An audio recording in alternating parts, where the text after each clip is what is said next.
2022 general election will be a game changer. It will be election that will have new government, new leaders, that maybe Kenya will be optimistic that they will have a new government that will look the economy and the livelihoods of millions of Kenyans. And today we are going to look onto the dilemma behind the running mate of William Samoei Ruto and Raila Amolo Odinga and others who are aspiring to be next or the fifth president. Welcome. This is Dan Flanco, and I'm joined by my good friend Danson. My name is Francis Elshifa. Danson, ukoje? Mimi niko sawa sana, I'm doing good. Thanks be to God. Okay, IEBC gave the directive that by yesterday, it was saying 3 days. Political parties are given 3 days that they should submit the running mate. Do you think this limitation or this deadline will be a negative impact? Will be a negative impact to political parties, or it will be a positive impact to political parties and also to the electorates? Yeah, it goes without saying that will be a disadvantage to them. You know, with politics, you want to be as strange as possible. Strange so that your political opponent is not in a position to guess what your next step is. And I think that one explains or accounts for why DP William Ruto and the Right Honorable Raila Amolo Odinga have taken long before unveiling their running mates. You look at William Ruto, for example, there is the pressure to pick a running mate from Mount Kenya. There is the pressure to pick Mudavadi as his running mate because he has also brought the Western vote into Kenya Kwanza.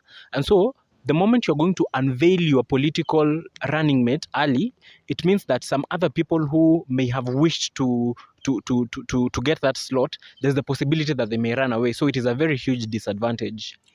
Okay.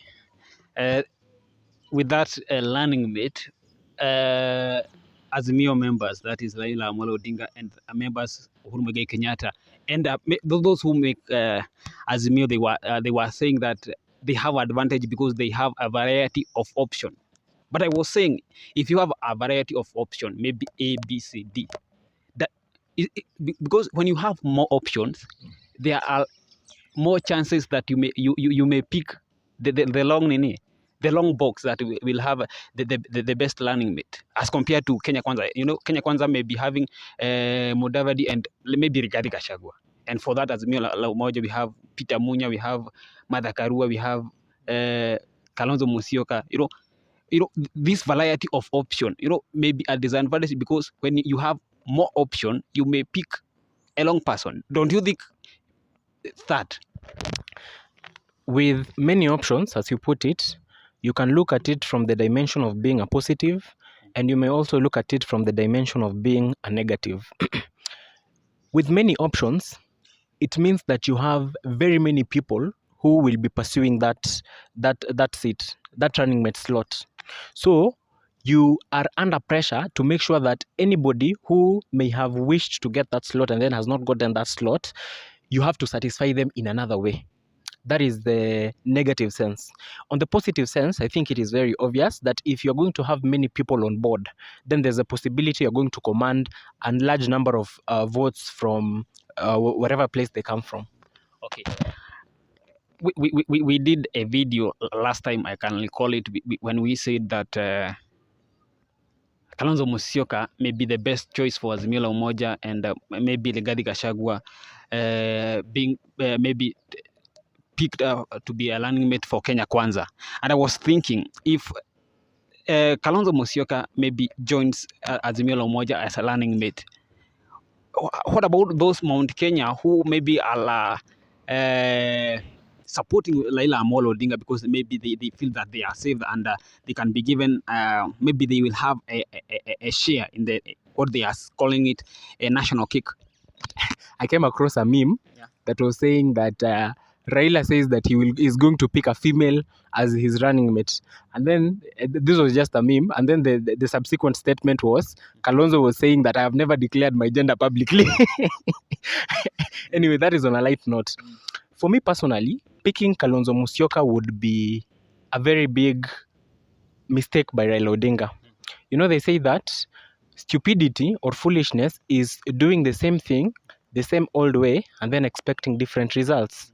You look at Raila Odinga and William Ruto, they partnered, they collaborated in 2013, 2017, and it would be foolish of Raila Odinga to pick Kalonzo Musyoka again. There is a huge chance that Kalonzo Musyoka is not going to be running mate for William Ruto. And the other thing that makes me say that is because Wiper were recently given the ticket to be Nairobi deputy governor. Yeah. To deputize Polycarp Igathe, who was endorsed by the Azimio la Umoja movement. And so, by Wiper being given that seat, I think that one was indirectly telling them, you see, we have given you something, so don't expect something else. That is in my own view, my own honest view. So I don't think Kalonzo Musyoka would make a good, it would be good because the Mount Kenya region has come in support of Raila Odinga so much this time round. The likes of Royal Media Services, SK Macharia, the likes of, very many political bigwigs, those people who you would call oligarchs, have backed with Raila Odinga. So I think it is kind of give me, I give you. And so he has to give something to them as a token of appreciation. Okay. We also talked, and this is happening, about coalition bringing about zoning. Nairobi is one of the county that zoning is on a higher rate because the constituency in Nairobi County, they have been divided for ODM party, Jubilee party, and Wiper. I saw today morning on a newspaper that Wiper is given one constituency, while ODM and Jubilee, they are given equal chances, 8-8. And this report actually, it was a big hit, or they were not good news to what they call mtoto wa mama Bahati. He was aspiring to be a member of parliament. Is it Mathare? Yeah, from Mathare. Where you come from? Where I come from. Yeah, and he had actually on the press conference, he came with Jubilee certificates. but that certificate will not help him because if he's maybe at 90% or 100% that Mathare electorates will vote him, maybe he can go for independent. Don't you think this zoning, it is giving electorates a limit of who they will be given, they will vote, or electorates have the what we call the final say? Bahati, just like you have said, is the latest victim of this thing of zoning. Yeah. And I think musicians this time are on the wrong side. Even Jaguar the other day. that guy, he was in UDA. Things went haywire. Yeah. And I think Jaguar, if he has done developments in that constituency, maybe he will be he will go as a independent. But I don't think if he will manage to. But what about Bahati? Can you encourage him to go as an independent candidate? Thing is this: if Bahati sheds tears and then says that he is what the people of Mathare are looking for, if he is very certain about that, and it seems highly unlikely that the Azimio la Umoja movement will change whatever they have decided so that it can favor Bahati because he cried. I don't think it is going to happen. So if indeed he is certain, he is sure that indeed the people of Mathare want him, let him go independent. We have seen people who have clinched seats when they are going into it independent. And so I don't think that is something that can deter him completely. If indeed he believes that the people of Mathare have spoken and the ground is solidly, concretely behind him, let him go independent. He is going to win.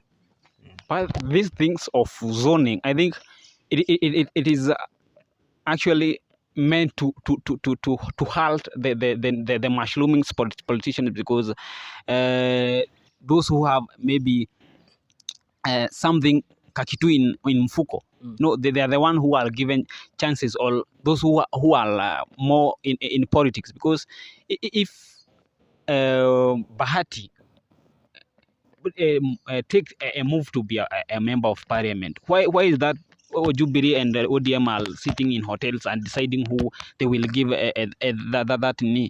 that chance to be in 9th of August. Personally, I'm not a champion of zoning. Yeah. In any case, if Azimio la Umoja movement claims to be a democratic movement, democracy entails if Francis is good at this position, let the people decide. If Danson is good at this position, let people decide, rather than people sitting in offices drinking tea and then saying this zone is going to be for person X.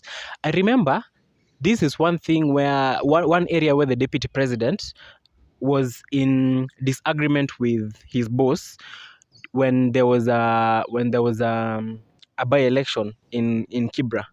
Yeah. Jubilee did not want to field a candidate. That is the Kieleweke side did not want to field a candidate, while the UDA allied, the Tangatanga allied group wanted to field a candidate. Democracy, just give the people a chance. Do not say that this area we're not going to field a candidate. If people do really want a candidate from your group, they're going to choose you, regardless of whether the big people have said or they have not said. Just give people the chance. That is what we call democracy. Although even in Kenya Kwanza, specifically in UDA, there's an MP, I'm not recalling his name, but he won the nomination and he was told that he will wait for the certificate. Then when he was given the certificate, a day after he was given, the next day, the certificates I think, I'm not calling. If that name will come, I will tell you, because this actually it kills democracy. If people have decided that you will be an MP with this wagon, and then maybe some people in hotels decide that you are not supporting them area, but you are taking the advantage of the popularity of the UDA in Rift Valley to maybe to champions your goal. But I think those names that are clinched into these political parties, that democracy, I don't think they fit on the same equation, democracy and political parties.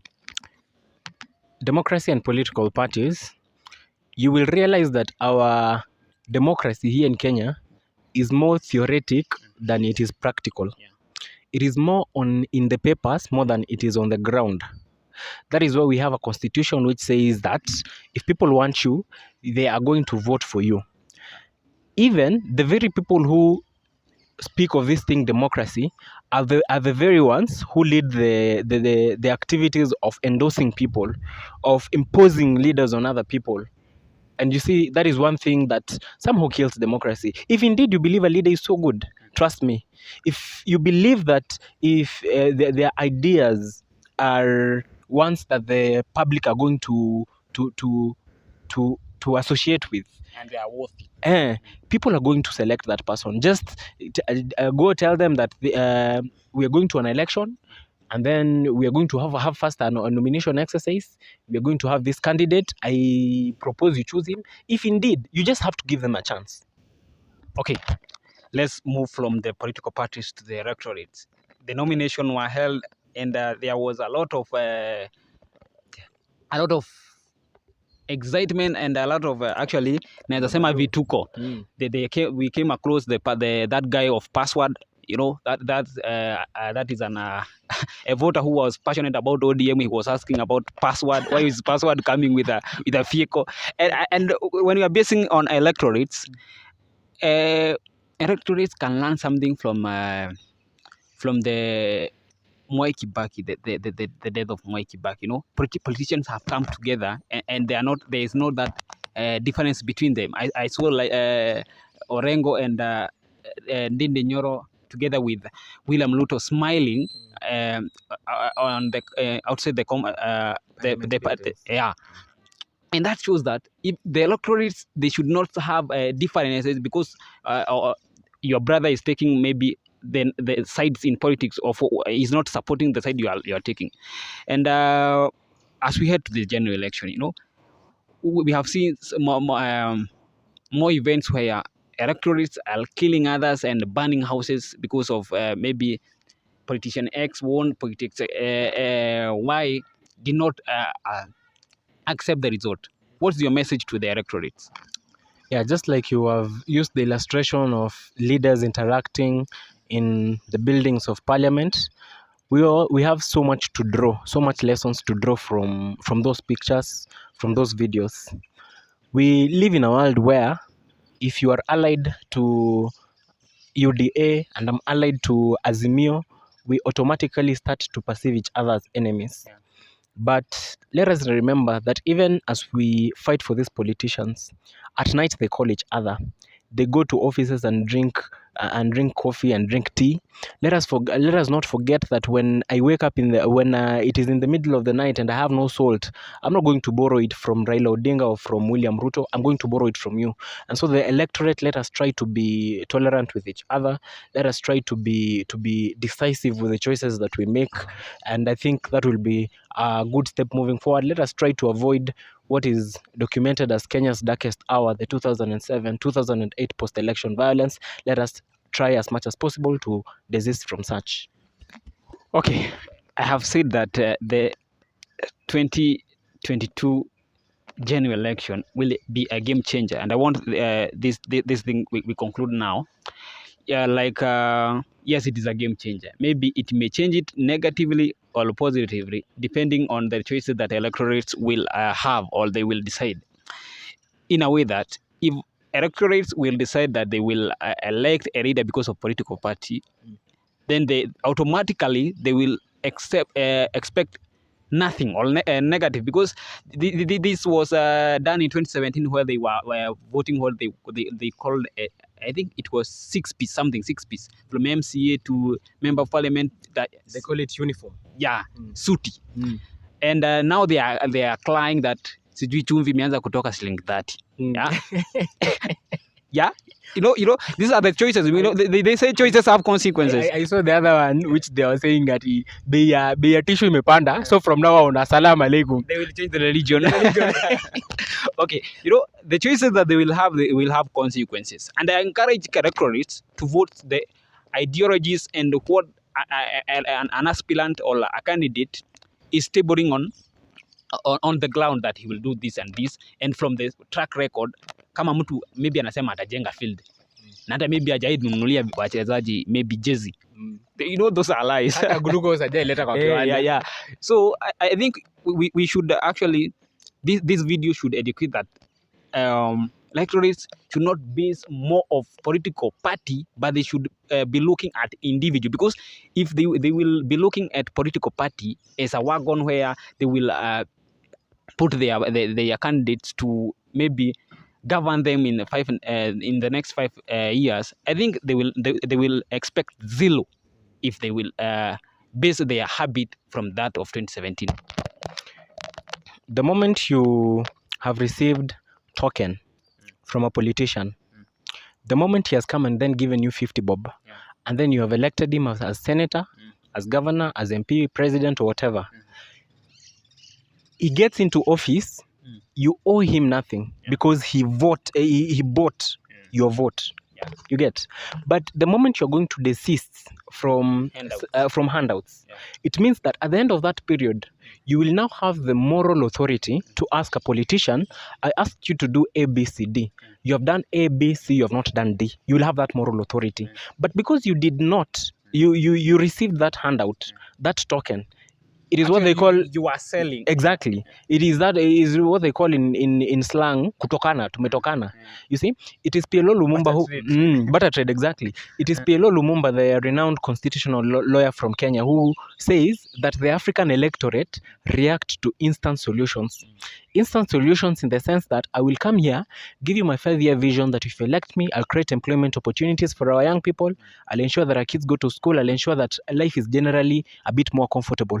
But at the end of my speech, folks would be looking at me and they're like, what do you have? In other words, they're looking for the 50 bob that is traditionally issued out during the campaigneering period. And so there's a sense in which we sell our long-term future in order to satisfy ourselves momentarily. And that, it goes without saying, will have an adverse effect on our development levels. Yeah, absolutely. In Mount Kenya, they say that you should burn the gum. Yani, unastahili kuchoma this one. unajua they use that those drugs ya kuweka huku. Yeah, when you give them the handout they will able to buy those things, yani wanasema choma jeshi. Choma jeshi. Ama mzito tu nini tupige hata sombwexe. Okay, so we'll just conclude our show today. My name is Francis Elishifa. I was joined by my good friend Danson, and we hope that you will subscribe to our YouTube channel, because we will be doing more videos, more content. And when you subscribe to that Dan Franco show in your YouTube channel, you will be getting notification. I want to say thank you, and goodbye for now.